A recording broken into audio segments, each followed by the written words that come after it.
Dub Nation, what's good? You're watching Golden State Warriors today by Chat Sports. I'm Chase Senior. Hope all of you out there had a fantastic weekend. It was a good weekend for the Warriors. A really impressive win over the Denver Nuggets in Game 1 of the NBA playoffs. So coming up on today's show, we're hitting the latest Warriors news and rumors going into Game 2 here on Monday night. So coming your way on today's show, is there a return of another Warriors death lineup? Because Steph Curry didn't start Game 1, Jordan Poole did, but when they're all on the floor together, it is a scary offensive lineup. Jordan Poole went off in Game 1 for another 30-piece. We also are going to hit the latest news and rumors around Steph Curry because I actually think he looked pretty good in basketball action for the first time since March, coming off that foot injury. First, make sure you subscribe to the channel. We are closing in on 29,000 subscribers. We are 205 people away, and we continue to make ground on the Lakers report. So while this is a great rivalry on the basketball floor in NBA circles, here inside the walls at Chat Sports, this is a great rivalry as well. Can we catch up someday to the Lakers report? Well, if you want more Warriors news and rumors video, multiple videos per week, covering everything all year round on your dubs, hit that green, red subscribe button down below, or go to youtube.com/WarriorsTV. And if you're watching us on Rumble, that's when you do hit that green subscribe button. So Game 1 in the books over the weekend between the Denver Nuggets and the Golden State Warriors. I thought Golden State was really, really impressive. Jordan Poole going off for 30 points, a rebound, 3 dimes. Steph Curry in his return to action dropping 16 points. Klay Thompson with 19. The Warriors able to outlast the Nuggets in really every facet of this basketball game. The Joker was great, 25, 10, and 6. But the Nuggets at one point in this game, you panned over to the bench on some of those camera shots, and it looked as though that Nuggets team looked like a lot of the teams when the Warriors were going on that dynastic run where they seemed hopeless, they seemed helpless, they seemed really out of luck. They couldn't believe that they got hit with that heavyweight uppercut punch from Mike Tyson back in the day because the Warriors really were overwhelming on both ends of the floor. Now, a big topic of conversation going into Game 2, what is Steve Kerr going to do with his starting 5? And moving forward in the NBA playoffs, what is that starting 5 going to look like? Because of the minutes restriction on Steph Curry and him basically not partaking in any basketball activities coming off that foot injury until he did some light scrimmaging on Thursday, Steve Kerr held him out of the starting lineup. Instead, he went with the starting 5 of Jordan Poole, Klay Thompson, Andrew Wiggins, Draymond Green, and Kevon Looney. And out of the gate, I thought the Warriors offensively were really, really good,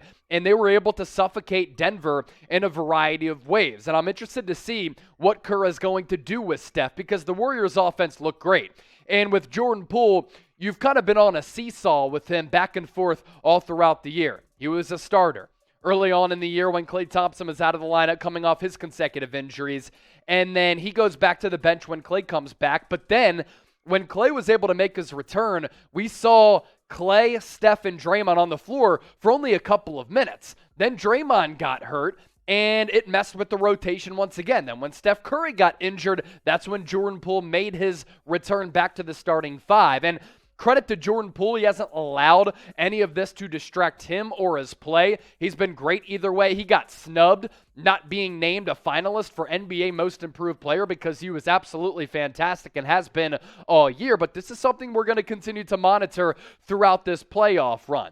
During the Warriors dynasty, though, the Warriors would suffocate so many opponents. And what I loved about the Warriors' performance over the weekend is it felt and looked a lot like some of those really deep, great playoff runs when the Warriors were winning NBA championships. The Nuggets looked like a broken team on Saturday night. And a big reason for that, the Warriors and what they were able to do offensively and defensively. So what do you think should be the starting lineup when Steph Curry is back to 100%? I want all of you watching right now to get into the comment section and give me your perfect starting 5, and that same starting 5 can also be the closing 5. I want to hear from you as you get in the shoes of Steve Kerr to pick your starting 5 lineup for Golden State. Coming up here in just a few moments on the show, we're going to dive deep into Jordan Poole's performance in Game 1 as he went off, as he continues to shine because the pool party was splashing. We'll talk about Steph Curry as well, but another competition with the Lakers report that we have to talk about, this time on the Rumble side of things. So shout out to Dub Nation for following us and subscribing to us on YouTube, but then also supporting our videos on another platform like Rumble. Free and uncensored content and sometimes exclusive content on the Rumble app right now. If you go to rumble.com/WarriorsTV and you take a look at this competition, not just with YouTube subscribers, but now with Rumble subscribers, we are leading the Lakers, whereas on the YouTube side of things, we are trailing the Lakers. Let's continue to add on to the Lakers report on Rumble. Just head to rumble.com/WarriorsTV and hit that green follow and subscribe button as we continue to grow to the platforms that all of you as the viewers utilize. Okay, let's talk now about Jordan Poole.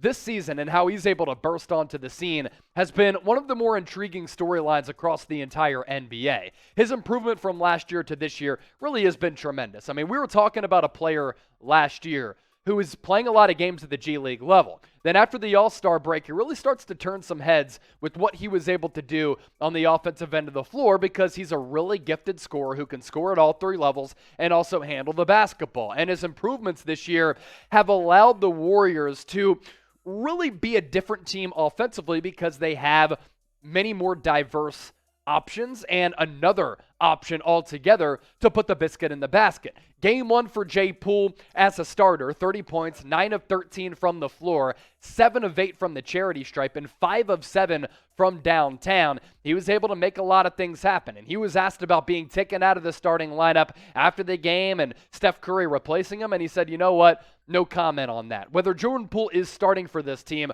or he's coming off the bench and he puts forward a performance like this, the Warriors' playoff hopes greatly increase with Poole adding another dynamic element to this Warriors offense. And he continues to earn himself money because he is eligible for a contract extension going into this offseason. Now, it was reported a couple of months ago, and we chopped it up, talked about it here on Warriors Today, that he would receive something in the neighborhood of a 4-year, $80 million contract, which pays him around $20 million per year. With how he's really played since Steph Curry went out of the lineup and on game one, and if this trajectory continues, is he going to earn himself even more money? Where we're talking about a player who can earn between $20-25 million per year. Now that becomes a tricky scenario for Golden State because they don't have a lot of money to work with. Now they will after next year when Andrew Wiggins is off the books. If they don't want to retain him, I wouldn't mind bringing back Andrew Wiggins because he does give you a lot defensively, but he's not worth $30 to $35 million.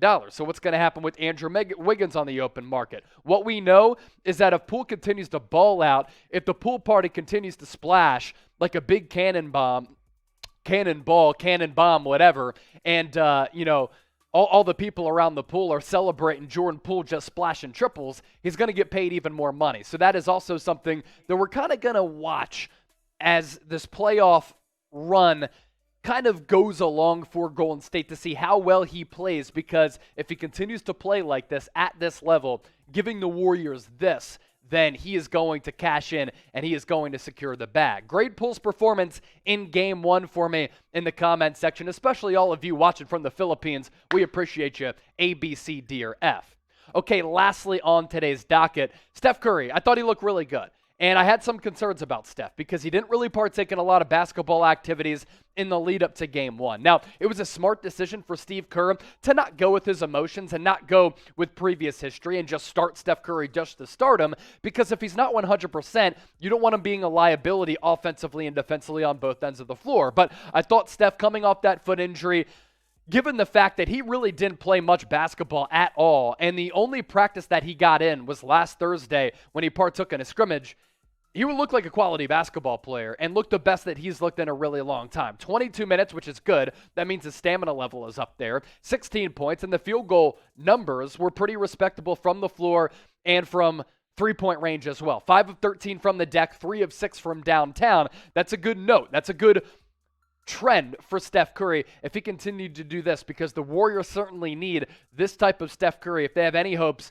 of making a deep playoff run. You take Curry off this roster, whether he's 75% plus or not, Warriors aren't the same team from a leadership standpoint, from an offensive versatility standpoint, to a stretching the floor and spreading the floor standpoint. Steph Curry is one of the most impactful players that we have ever seen in the history of the Warriors and in the history of the NBA, especially with some of those iconic playoff performances. So as long as Steph can look like he did in game one, at least close to 100%, close to his normal self, this Warriors team is going to be a handful even for a team like the Phoenix Suns, the Memphis Grizzlies, or any of the other teams in the Western Conference. Game 2 tonight from the Chase Center. Really a big game in this series. You take a commanding 2-0 lead over a Nuggets team that's down without Jamal Murray, and really we start to talk about a Warriors first-round playoff victory.